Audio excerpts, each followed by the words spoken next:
Hello my beautiful souls, welcome to my YouTube channel. Guys अगर आप मेरे channel पर आए तो रिक्वेस्ट करूंगी कि सब्सक्राइब करें मेरे चैनल को।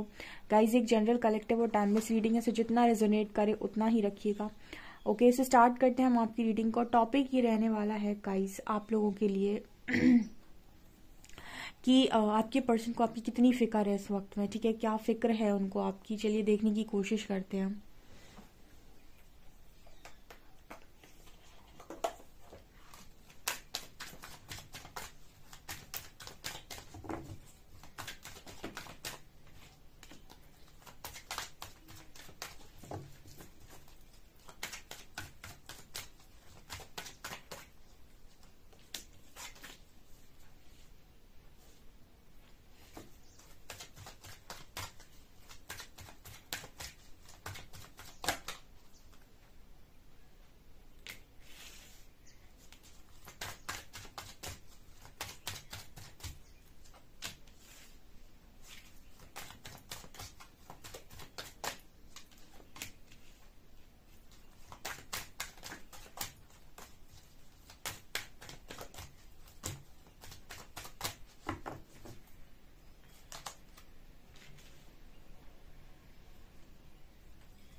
ओके, क्या आपके पर्सन को आपकी फिक्र है? सबसे पहले मेरे को यहाँ पर ऐसी एनर्जी नजर आ रही है गाइस कि आप दोनों के कनेक्शन में जो भी चीजें चल रही हैं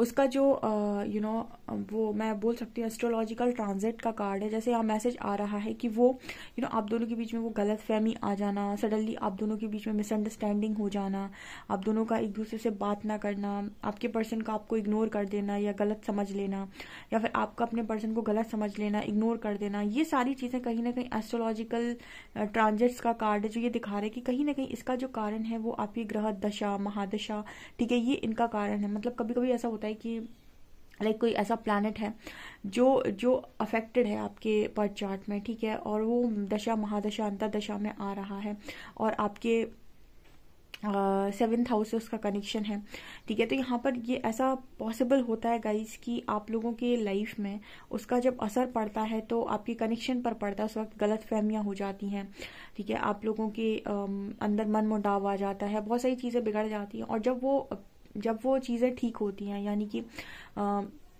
जब वो समय निकल जाता है, जब वो दशा निकल जाती है, ठीक है, तो उसके बाद फिर सारी चीज़ें नॉर्मल होने लगती हैं। तो उतने समय तक आप नो कांटेक्ट में जा सकते हैं, उतने समय तक आप ऐसा हो सकता है कि आप उतने समय तक आप दोनों के बीच में गलत फहमी रहे या कोई तीसरा आ जाए, बहुत सारी चीज़ें होती हैं। लेकिन जैसे ही वो दशा महादशा अंतरदशा खत्म होती है, ठीक है, जो भी है, उसके बाद आपकी लाइफ में दोबारा से चीज़ें नॉर्मल होने लगती हैं, ऑटोमेटिक जैसे बिगड़ी थी ऑटोमेटिक नॉर्मल होने लगती हैं, ठीक है। लेकिन वो उतना जो टाइम पीरियड आता है ना, वो प्लैनेट जो आपको कुछ सिखाने के लिए आया था वो उतने टाइम तक आपको चीज़ों को सिखाता है, तो आपको सीखना पड़ता है। उतने समय तक आपके बीच में नो कॉन्टैक्ट हो जाता है, बहुत सारी चीज़ें बिगड़ जाती हैं। तो यहाँ पर ऐसा मैसेज निकल कर आ रहा है कि आप दोनों के बीच में जो भी फिलहाल चल रहा है सिचुएशन, और जिसके लिए भी आप पूछ रहे हैं कि क्या ये पर्सन को आपकी ज़रा भी फिक्र है या नहीं है, तो डेफिनेटली यहाँ पर ऐसा मैसेज है कि इस पर्सन की लाइफ में और आपकी लाइफ में जो भी चीज़ें अभी हो रही हैं वो इसी के कारण हो रही हैं, और डेफिनेटली इस पर्सन को आपकी फिक्र है। बिकॉज यहाँ पर अगर आपको एंजल नंबर 144 बहुत ज़्यादा दिखाई दे रहा है, तो ये कहीं ना कहीं आपको यही बताने की कोशिश कर रहा है कि अगर आपको ऐसा लग रहा है कि आप गलत रास्ते पर हैं या रास्ता भटक गए हैं, इस पर्सन को ऐसा लग रहा है कि ये गलत रास्ते पर रास्ता भटक गए हैं, सब कुछ बिगड़ रहा है, तो आपसे कहा जा रहा है कि अभी जो प्रॉब्लम्स चल रही हैं वो किसी पर्टिकुलर रीज़न की वजह से चल रही हैं। आप बिल्कुल सही रास्ते पर हैं और आपको जहाँ पहुँचना है आप ऑटोमेटिक वहाँ पहुँच जाएंगे, ठीक है। आप सही रास्ते पर चलेंगे, गलत रास्ते पर चलें, अगर आपकी डेस्टिनी है कहीं पर तो आप उस जगह पर ऑटोमेटिक पहुंच जाते हैं। तो यहाँ पर ये मैसेज निकल कर आ रहा है। डेफिनेटली मुझे ऐसा लग रहा है गाइस कि इनर चाइल्ड फियर है आपके पर्सन को, क्योंकि चाइल्ड का कार्ड 2 बार आया है। तो जो भी चीज़ें आपके पर्सन आपके साथ करते हैं, या फिर आपको लगता है कि मतलब जो भी चीज़ें वो शो करते हैं, आपको ऐसा लगता है कि मास्क लगाए हुए है, ठीक है, सच नहीं बोलता है, आप इस पर्सन को गलत समझते हो, ठीक है, यहाँ पर कार्ड आया मास्क का, real emotions are hidden behind the smile. तो जैसे यहाँ पर मैसेज मिल रहा है कि आपके पर्सन अपने रियल इमोशंस को आपसे हमेशा छुपाते हैं। वो आपके लिए क्या फील करते हैं आप ये कभी नहीं जान सकते, क्योंकि वो इंसान आपको कभी बताता ही नहीं है कि उसके मन में क्या है। ठीक है, उसकी आधी बातें छुपी हुई रहती हैं, मास्क पहने रहता है। ठीक है, इस पर्सन को देखिए, अगर ये आपके पर्सन है तो डेफिनेटली इस पर्सन को नेचर बहुत ज़्यादा पसंद होगा। ठीक है, ये नेचर के साथ बहुत ज़्यादा टाइम स्पेंड करते होंगे, या फिर इनको ऐसी ही जगह बहुत ज़्यादा पसंद आती होंगी। ठीक है, और ऐसी जगहों पर बैठना इस पर्सन को पसंद होगा, और जब भी ये अकेले होते हैं लाइफ में तो ऐसी ही जगहों पर बैठने के लिए जाते हैं या फिर ऐसी जगहों पर टाइम स्पेंड करते हैं। तो अगर ये आपके पर्सन के गुण हैं तो बिल्कुल ये पर्सन की रीडिंग आप ही की रीडिंग है, मतलब ये जो रीडिंग है वो आप ही के लिए है, क्योंकि आपके जो पर्सन है वो रियल फेस नहीं दिखा रहे हैं। आपको ऐसा लग रहा हो सकता है कि आपने इस पर्सन को पहचानने में गलती कर दी, बट अभी भी आप उस पर्सन को सही से नहीं पहचान पाए हैं, क्योंकि वो जो बोलता है वो है नहीं, और जो वो नहीं है वही वो दिखाने की कोशिश करता है।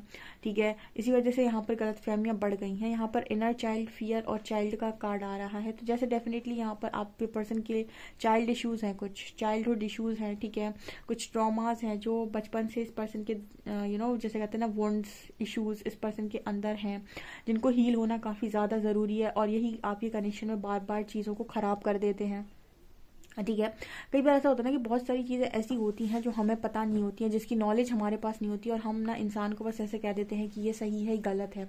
बहुत सारी चीज़ें होती हैं, बचपन में उन्होंने कुछ ऐसी चीज़ों को देखा या फेस किया जिसकी वजह से कुछ डर उनके मन में बैठे हुए हैं, और जब भी वो कोई डिसीजन लेते हैं या फिर कोई काम करने जाते हैं तो वो डर सामने आ जाते हैं, और उन डर की वजह से कहीं ना कहीं मतलब कुछ ऐसे डिसीजंस ले लेना से कहते हैं ना कि डर बेसिकली कल्पना है, काल्पनिक चीज़ है।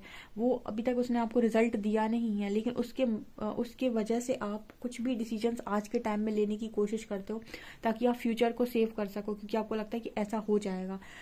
ऐसा भी तो हो सकता है कि जैसा आप सोच रहे हैं उसके विपरीत कुछ हो जाए। ठीक है, फॉर एग्जाम्पल आपने सोचा कि आप डर रहे हैं कि ऐसा हो जाएगा, ऐसा भी तो हो सकता है जो काम आप कर रहे हैं वो आपको बहुत अच्छा रिजल्ट दे दे आने वाले समय में। ठीक है, डर का ना 50-50% होता है। हो सकता है 50% मतलब मैं आपको रिजल्ट गलत दे दे, 50% हो सकता है आपको रिजल्ट आपकी सोच से बहुत डिफरेंट दे दे। ठीक है, तो बिना आपको प्रयास किए हुए डरना नहीं चाहिए। वैसे वो लोग क्या करते हैं, डर जाते हैं और फिर उसके बाद एक्शन में नहीं आते हैं, एक्शन ही लेना बंद कर देते हैं।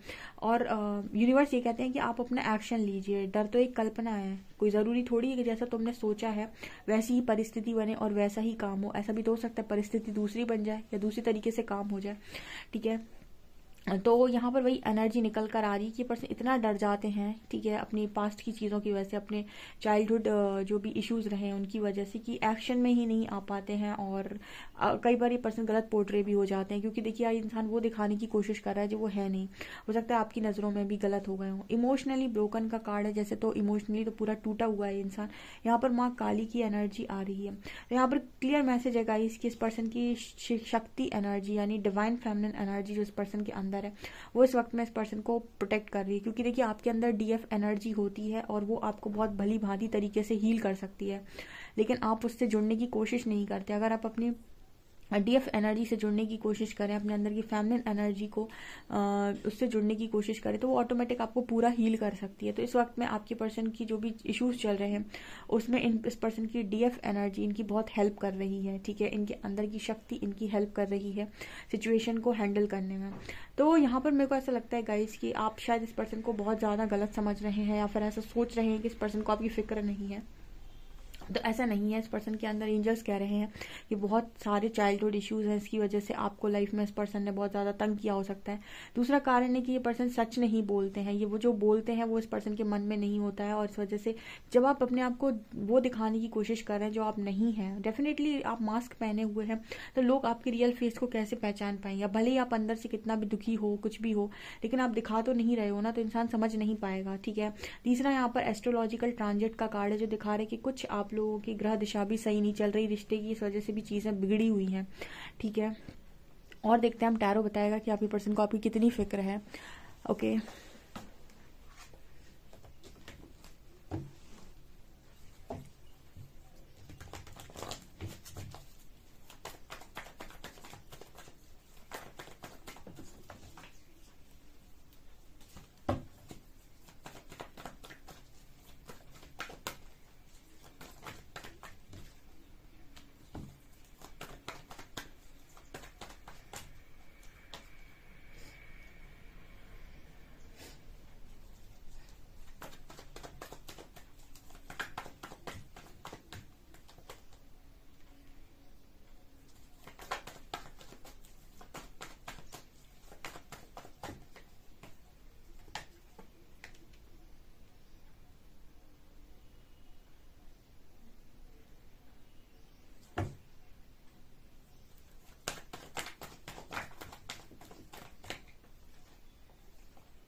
ओके गाइस, तो मुझे यहाँ पर डेफिनेटली नजर आ रहा है कि आपके पर्सन किसी कार्मिक पार्टनर के साथ राइट नाउ डील कर रहे हैं, बिकॉज यहाँ थर्ड पार्टी सिचुएशन है। और यहाँ पर है गाइस, आपके लाइफ में आपके जो काउंटर पार्ट हैं, जो भी हैं, ठीक है, इनको आपकी फिक्र है, बिकॉज ये पर्सन आपके लिए बहुत पॉजिटिव है। लेकिन इस वक्त में आप इस पर्सन की तरफ देखना भी नहीं चाहते, बिकॉज ये पर्सन किसी और के साथ है, या फिर किसी कार्मिक सिचुएशन में बहुत स्ट्रांगली डील कर रहे हैं। ठीक है, जस्टिस की एनर्जी डेफिनेटली इस पर्सन को मालूम है कि इस पर्सन ने आपके साथ इनजस्टिस किया है, कुछ चीज़ें गलत की हैं। एंड मुझे तो फिलहाल ये पर्सन बहुत ज़्यादा डर में नजर आ रहा है with 9 of wands card and temperance. Definitely इस पर्सन की हीलिंग चल रही है। ऑल्सो पर्सन काफ़ी ज़्यादा डरे हुए हैं सिचुएशन से। मतलब इस पर्सन की लाइफ में फ़िलहाल ऐसा है कि अपनी चीज़ों से इतना ज़्यादा इस पर्सन के अंदर मतलब डर आ गया है कि किसी भी चीज़ को फेस नहीं करना चाहते। यहाँ पर 3 ऑफ शॉर्ट्स, 3 ऑफ वॉन्ड्स, जैसे मुझे नज़र आ रहा है 3-3 की एनर्जी बहुत ज़्यादा है। ठीक है, किसी तीसरे इंसान ने इस पर्सन को बहुत तंग करके रखा है। मतलब कोई ऐसा इंसान इस पर्सन की लाइफ में है जो इस पर्सन को लगातार हिट करता जा रहा है, परेशान करता जा रहा है, टॉर्चर करता जा रहा है। और ये एक हम कह सकते हैं कार्मिक सिचुएशन है आपके पर्सन की लाइफ में, जिसमें आपके पर्सन उलझे हुए हैं। ठीक है, बहुत ही ज़्यादा यहाँ पर इस पर्सन को क्लियर मालूम है कि उन्होंने आपके साथ जस्टिस नहीं किया, और कहीं ना कहीं आपके लव को लेकर भी काफ़ी पॉजिटिव है। लेकिन इतनी हिम्मत इस पर्सन के अंदर है ही नहीं कि ये पर्सन इन सारी चीज़ों से मतलब डील कर पाए।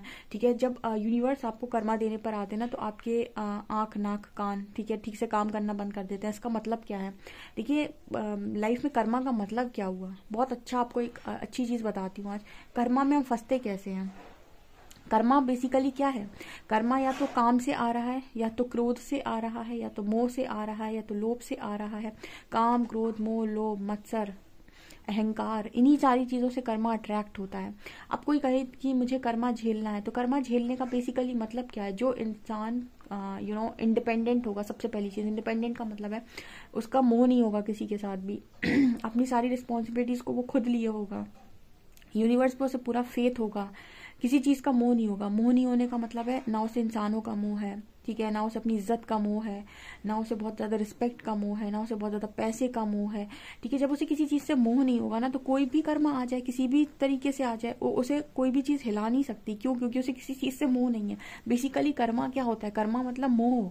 ठीक है, किसी चीज़ का आप मोह करके बैठे हैं, किसी चीज़ से आप बहुत ज़्यादा अटैच्ड हुए हैं। ठीक है, और उस अटैचमेंट को आपको रिलीज करने के लिए अगर कह दिया जाए, तो वही आपको कर्मा जैसा लगने लगता है कि मेरे पता नहीं मेरे ऊपर कितना पहाड़ टूट गया, मेरी चीज़ थी मुझसे छिन गई, और आप उससे बोलते हो कि ये कर्मा है।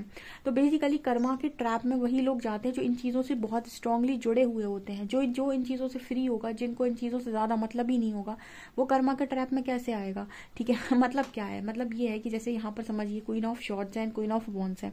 अब ये पर्सन आपको चाहते हैं, ये चाहे तो मतलब सब कुछ छोड़ छाड़ कर एक अच्छा एक्शन ले, लेकिन क्यों नहीं लेगा? क्योंकि डरता है। डरता क्यों है? इमेज का डर। ठीक है, आपके लिए एक्शन लेने का मतलब है इमेज का डर। ठीक है, और जिसके साथ भी है उसका डर कि वो उसको कैसे ट्रीट करेगा या कैसे रिएक्ट करेगा। तो मतलब यहाँ पर कौन से इश्यूज आ रहे हैं? फियर का इशू है, अटैचमेंट का इशू है, रिस्पेक्ट का इशू है।